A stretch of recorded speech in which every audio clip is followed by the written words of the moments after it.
거기는 적어도 그 직업에 대해서는 완성형 직업교육이거든요. 5년을 하면 어쨌든 그 영역에서는 직업에서 완성돼 갖고 나갈 수 있어요. 지금은 숙성하고 3년 갖고 직업을 완성되지 않습니다. 죽기밥도 아니에요. 그리고 고등교육 쪽에 직업교육 무너지면서 여기 졸업하고 또 전문대학 가봤자 숙성하고 교육하고 별로 다르지도 않아요. 이게 다 무너져 있는 게 지금 가장 큰 문제가 아닌가. 그래서 그러니까 지금 이 교육 문제를 바라보고 이렇게 하는 사고의 굉장히 큰 문제 중에 하나가, 저는 뭐 진보주의는 마찬가지로 계속 중상층 패러다임을 보고 있다는 거예요. 국내 통합 네트워크 그거 아닙니까? 왜 지금 이 시스템에서 가장 소외당한 중하위층 아이들, 가치관이 갈수록 소외당하는 이 아이들을, 공교육은 사실 그 아이들 중심에 둬야 되는 거잖아요. 그 부분에는 그건 하나 없이 대학 서열을 없애야 됩니다.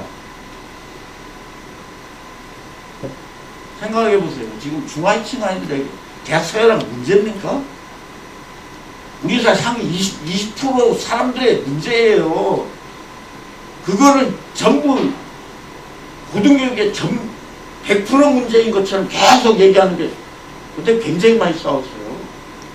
그 중상층 패러다임입니다. 그럼 지방국립대면 지방국립대가 그 지역의 산업계 생각하면서 그 지역의 중하위층 아이들을 진짜 산업계와 연관시켜서 제대로 교육시켜서 거기 산업계도 발전할 고민 해봤냐고요. 하나도 안 하거든요.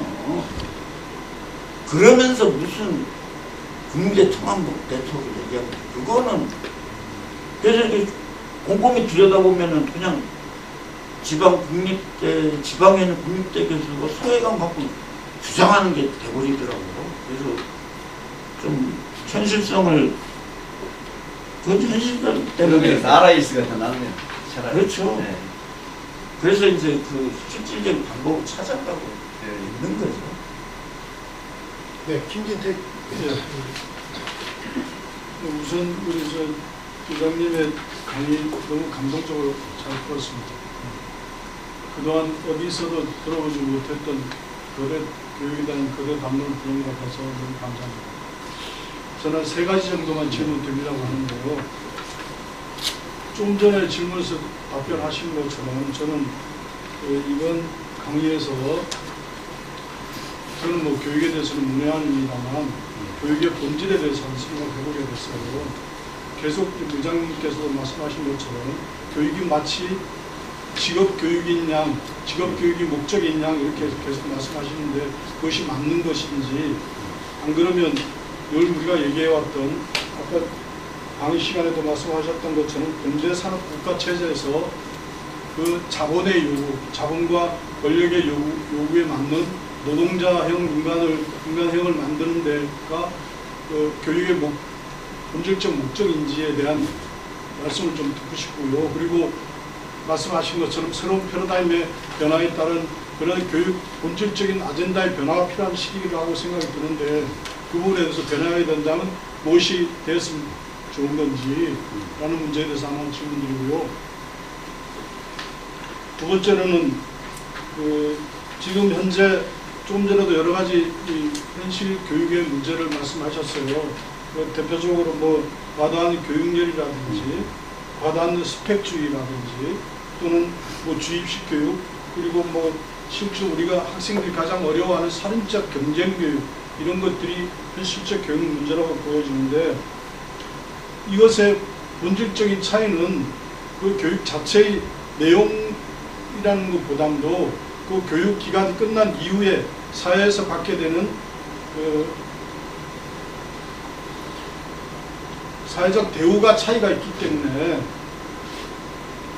그 사회적 대우 차이 때문에 교육이 그렇게 편향적으로 경쟁적으로 주입식 교육으로 나타나는 거 아니냐. 그렇다면 실제로 이 교육 해결의 핵심적인 아젠다는 교육의 체제나 말씀하셨던 학제나 기간 내용의 일부 변경이 아니라 사회적 대우의 차이를 없애는 게 중요한 문제다. 그래서 이 교육계획의 핵심적인 근원은 사회 체제 내에서의 동일 노동과 동일 임금이 핵심적인 과제 아니냐. 그렇다면 이 문제를 해결하기 위한 교육적 문제를 해결하기 위한 이런 사회적 아젠다를 위한 사회 통합의 논의를 좀 도출해야 되는 문제가 아닌가라는 말씀을 드리고 여쭤보고 싶고요. 또한 교육개혁회의에서 그런 사회적 아젠다를 도출하기 위한 그런 노력들과 결과들이 있는지 여부 한 가지 하고, 또 세 번째 문제는 뭐냐면 다 잊어버리겠는데요? 이게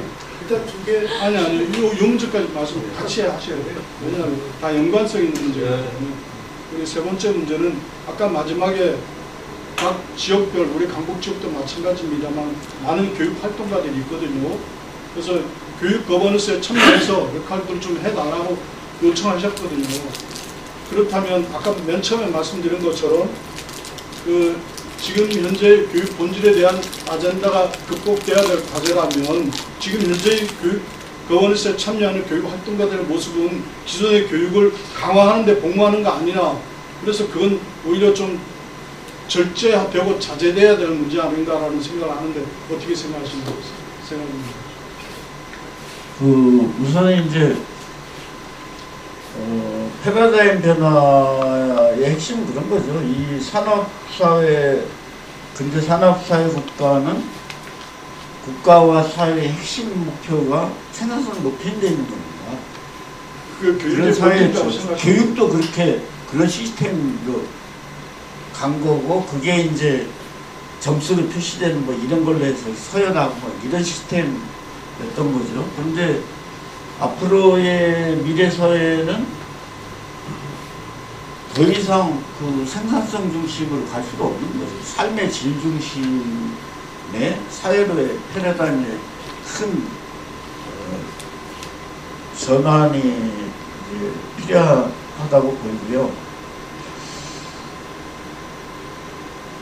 그런 점에서 그러니까 이제 생산성 중심 패러다임에서 학교육 체계란 거는 그런 거죠. 그러니까 우리 산업화 과정에서 보면은 그 국민들의 삶을 큰 틀에서 기획하는 게 국가였거든요. 그래서 이렇게 막 산업화하면서 뭐 중국땅에 가고 하면은 직업군을 이렇게 만들고, 그러면은 산업사회 교육이란 거는 직업이 고정돼 있으니까, 그리고 대개는 평생 직장이잖아요.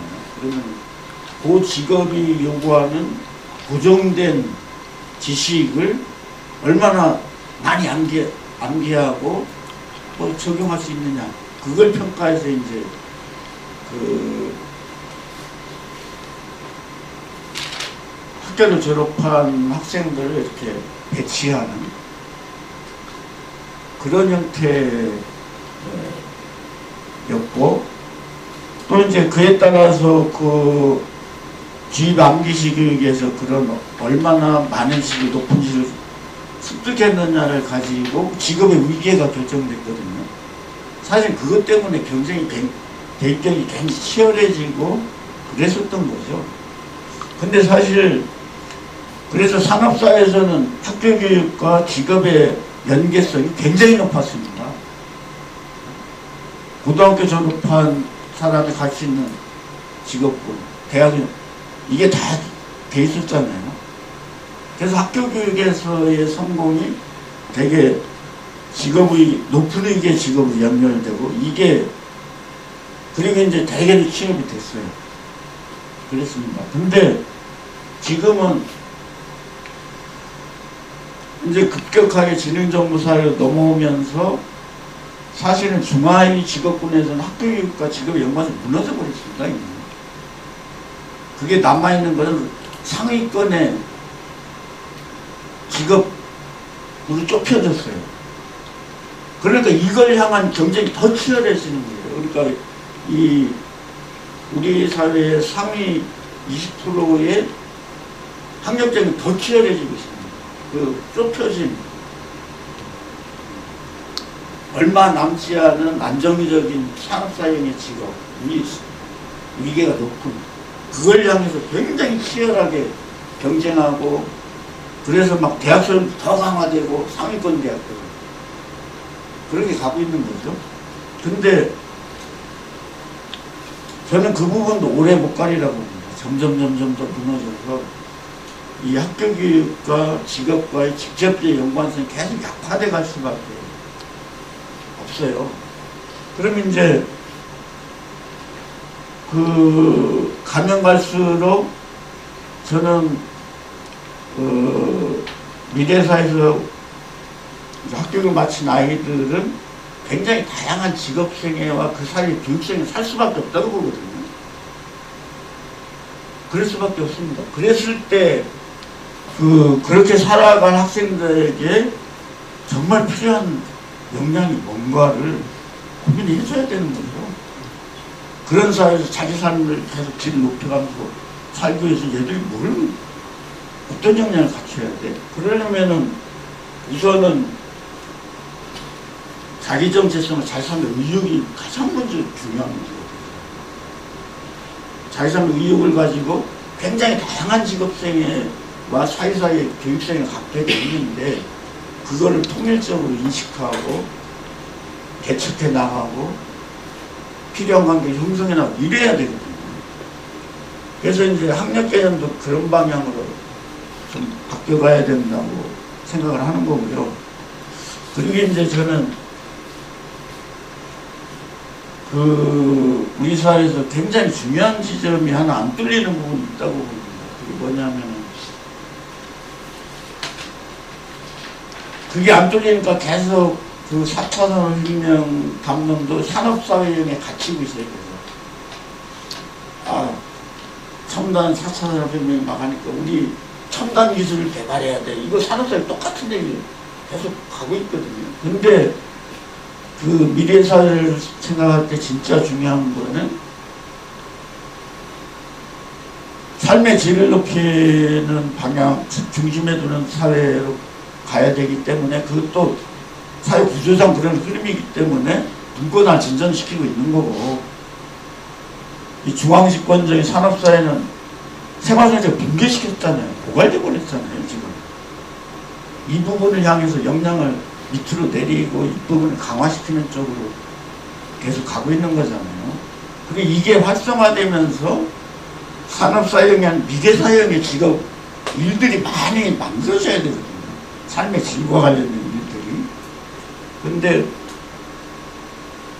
그런 어떤 인문사회적인 그것과 이제 컴퓨터 공학을 결합해서 그 젊은 사람들의 창업 성공 사례가 지금 나오는 게 저는 굉장히 중요하다고. 이게 안 나오니까 4차 산업 담론이 계속 이공계 첨단 연구를 하는 사람들의 연구를 더 개발해야 되고 근로 예산 집중해야 되고 산업사회 똑같은 얘기를 해가고 있어요. 그래서 저는 좀 인문사회적인 그런 4차 산업혁명 시대의 테크놀로지와 결합하는 그런 어떤 새로운 그 일의 창출, 그런 모델들이 젊은 사람이 거기서 막 성공하는 사례들이 많이 나아지면은 좀 미래사회를 향한 이 방향성이 좀 우리 사회에서 좀 자리를 잡을 수 있지 않을까 하는 그런 고민을 하고 있습니다. 예, 오늘 말씀 잘 들었습니다. 그리고 저는 우리 교육 문제가 어찌나 심각한지 산맥에 비유를 하거든요. 산이 아니라 산맥. 우리 교육 현실, 우리 교육 문제가 그런 산맥 같은 문제로 우리를 압도하고 있는데 그 문제 앞에서 가장 고민을 많이 해야 될 분 중에 한 분이 우리 김진경 선생님 같아서 참 위로의 말씀을 드리고 싶고요. 오늘 아침에 텔레비전을 보다가 정확하진 않은데 자막이 하나 지나가는데 학부모들이 우리 공교육에 대한 신뢰 불신한다가 또 정말 98%. 98%. 우리는 여기에서 좀 출발하지 않으면요, 공허합니다. 비례, 또 삶의 질, 패러다임의 전환, 이것은 공교육이 어느 정도 정상화된 다음에 다음 단계지, 공교육이 이렇게 불신을 받고 있다면은 완전히 사상무가이거든요. 근데 저는 교육은 바꾸기 힘들지만은 학교는 바꿀 수 있다라는 희망을 가지고 있습니다. 아까 우리 김혁태 기자님이 혁신학교를 면밀하게 취재를 하시면서 희망을 봤다는 얘기를 하는 게 이게 대단히 중요합니다. 우리는 기적 같은 그 성취를 혁신학교를 통해서 확인했거든요. 그런데 그 혁신학교가 반대하는 입장에서 전교조 학교라는 프레임을 씌워가지고 완전히 혁신학교를 지금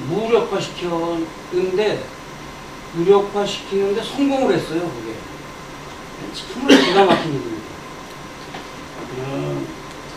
그래서 저는 그 국가교육회의나 교육부가 혁신학교가 왜 성공을 했는가, 무엇이 성공의 요인인가, 이거를 정말 구체적으로 좀 파악을 해서 이런 학교를 일반화시키는 고민을 하는 것이 먼저 중요합니다.